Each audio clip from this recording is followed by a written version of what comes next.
accidentally went to a horse competition. He had a lot of rats on him. They were fake. It has the plague! Throw it in the basket! Hello everyone! Welcome back to another video. This is my third video, fourth if you count the behind the scenes footage that I'm filming today, so I'm a little tired, but I just got off lunch break. This is my own schedule. I ate lunch, which you should go do if you haven't eaten or had water today. Go do that because self-care is important. And you know what else is important? Renaissance fairs. So I'm going to be doing I'm going to be doing like a Renaissance story time where I talk about different little short funny stories from Renaissance fairs. I have like some notes just to remind me what stories I'm telling, but other than that, I'm just sort of telling them. So yeah, I was going to film this in a Renaissance outfit. Then I didn't want to get into that outfit, so I'm not. I'm sick. I was planning on like cosplaying and doing the Renaissance outfit today. Instead, I'm filming a bunch of videos just like this. I make cosplay content, I make Renaissance Fair content, I make acting content, I make anything theater related content, I make fandom content, I do a lot of in-character cosplay stuff. Let's just get into it before I butcher this introduction even more. So I've been going to Renaissance fairs for like 2 or 3 years, and I've only actually been to 3 Renaissance fairs, but I've been to them so many times. I think I've been like 7 or 8 times. Given that was only 3 Renaissance fairs, that's a lot of times. So I have encountered the same performers many times. So we're going to talk about them. This video is like a bunch of quick, short videos. My very first story is titled, Accidentally Went to a Horse Competition. So I was going to the fair with my friend, and this was my like 2nd or 3rd time going to this particular fair. But it was my friend's first time going, and it was her first time going to a Renaissance fair in general, and she was driving, and so we put the address that they gave us on like the printout ticket into her phone, and we're trying to get there, but that address was incorrect. So somehow we didn't end up at the Renaissance Fair, but it kind of looked like the Renaissance Fair. That's the thing, is that we were really close. We ended up finding the right address on their website, but it was not the same as the one on the ticket. They might want to get that sorted out. But we ended up going down like this long dirt road. And at this point I was kind of like, this feels kind of off. This doesn't feel like how it was the last time I went here. And we end up literally on a horse farm. A literal horse farm. Like there are barns of horses and there are a bunch of cars, which is really throwing me off. Until we figured out there was a horse show happening. So we're in the car. There's a roundabout thing. So we're able to just turn around and go back out and continue to the actual place because I had pulled up the actual address on my phone while my friend was driving. But we were in our car in Renaissance outfits. My friend's outfit was more normal, but I had like elf ears on because we were getting close, so I was starting to put on all my accessories and stuff. Since my friend didn't have that many, I didn't want her to have to wait at the car too long since my outfit was more elaborate. But because of that, I did not look normal. At least I was not purple. I will make an entire separate video on what it is like to go to a Renaissance fair when you are completely head to toes purple. But there are people making eye contact with me, and it was really weird. And they're just here for their horse show. The story is called It Has the Plague. It's a rather short story. There isn't much to it. There was some guy who I believe worked for the fair, and part of his character involved rats. And he had a basket full of fake rats, and he had a lot of rats on him. They were fake. But there was this little girl. My friend and I were walking by, and we see this little girl and what I think was her mom and this guy, and they're talking. And the girl is holding one of his rats and petting it. And she's like, oh, it's my new pet rat. The mother figure, I think, turns to her and says, it has the plague. Throw it in the basket! And then we kept walking, just laughing hysterically at that point. That is it. Okay, false alarm. I thought I had to do something. I didn't have to do anything. So yeah, that's the rat story. This one isn't so much of a story as a question.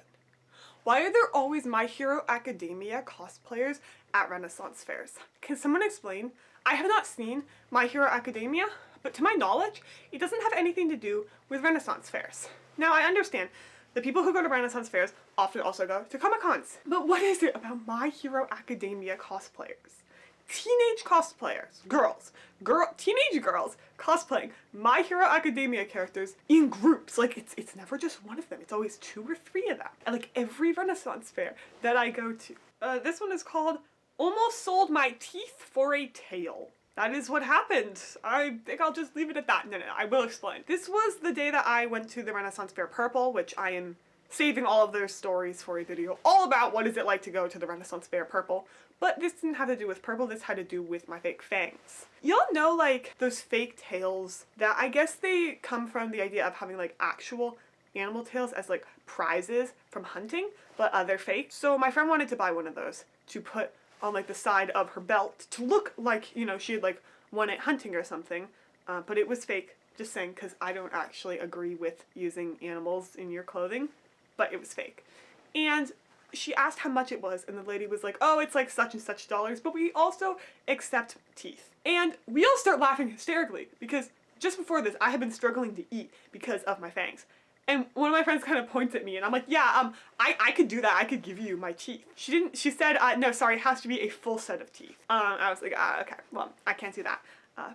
So I didn't, like, actually almost sell my teeth, but, like, I kind of did. Oh, now we have some stories about people not being great people. So after our first Renaissance Fair, me and my sister and my dad, we stopped at Dunkin Donuts on the way back because my sister needed to use the bathroom.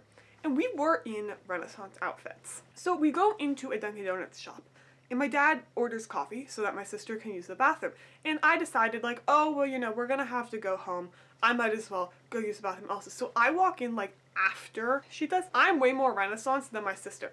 And I walk in, and the lady ordering my dad's coffee just gives me like the dirtiest look. I was like, lady, we're giving you business. We're getting food. So it's not like we're trying to use the bathroom without being customers. We're customers. Be nice to us. Like, you really gonna judge me that much? Apparently. So this was the first thing I actually bought at a Renaissance Fair. This was my very first Renaissance Fair. It's this little locket. And if you open it, this I was actually disappointed about. I had really wanted an empty locket that I could like put a picture in, but it's this little pretty crystal garden, which was so pretty I couldn't really take it apart. I got it being like, oh, maybe I'll take the crystals out, but I've come to like the crystals. So I bought something from her, and I believe my sister did also. But at the next time we went to that same Renaissance Fair, or it might have actually been a different one that she was also at, somehow, she recognized my sister. She was like, hey, your sister bought that locket with the crystals in it. And my sister tells me that, and I'm like, what? Like, it's been weeks. How did she remember me? So I don't know. I don't know how she remembered me. We have one last story, and that is that I impressed a comedian, and I'm proud of that. So I don't know if you guys know the Gwendolyn show. One sec, I have her business card. So she was doing a comedy skit about Romeo and Juliet, which I love. I can and will, at some point, do a video just talking about Romeo and Juliet. It is my favorite Shakespeare play, and I know that you might be like, oh, that's so basic, but it is the most popular for a reason. It is, in my opinion, his best work ever. So the Gwendolyn show, Lady Gwendolyn was doing this comedy routine based on Romeo and Juliet, where she tried to tell the story of Romeo and Juliet, but it got butchered more and more as she went, and it was basically inspired by all these other fairy tales. So for example, Mercutio, like, as he's dying, like, curses Tybalt to turn into a beast, and like only when he learns to love another will the curse be broken, and also there's a rose involved, and things like that. At the end, she says, does anyone have any questions? I said, where did Mercutio get the magic to turn Tybalt into a beast? And she was like this light went off in her eyes. I could tell that it was a question she hadn't gotten asked before. And she seemed very excited to come up with an answer. And she was like, he was an exchange student at Hogwarts for a semester before getting kicked out for bad behavior. I was like, that makes perfect sense. I love that explanation. But she seemed very impressed, and when I went up afterwards to get the business card, she was like, hey, by the way, nice question. And I was like, thank you. So I love getting acknowledged in something I love, Renaissance fairs and Romeo and Juliet. So yeah, that has been this video. If you enjoyed this video, please consider liking, comment your favorite part, maybe even subscribe, because it really means the world to me. Like, it actually does. Every single comment, every single like, every single new subscriber makes me really happy, and I appreciate each and every single one of you. I also love views, so just watching this video, you have helped support my channel, and I am eternally grateful to you for that. So if you want more content like this, subscribe, because I make more content like this. That is it, and I will see you all in the next video.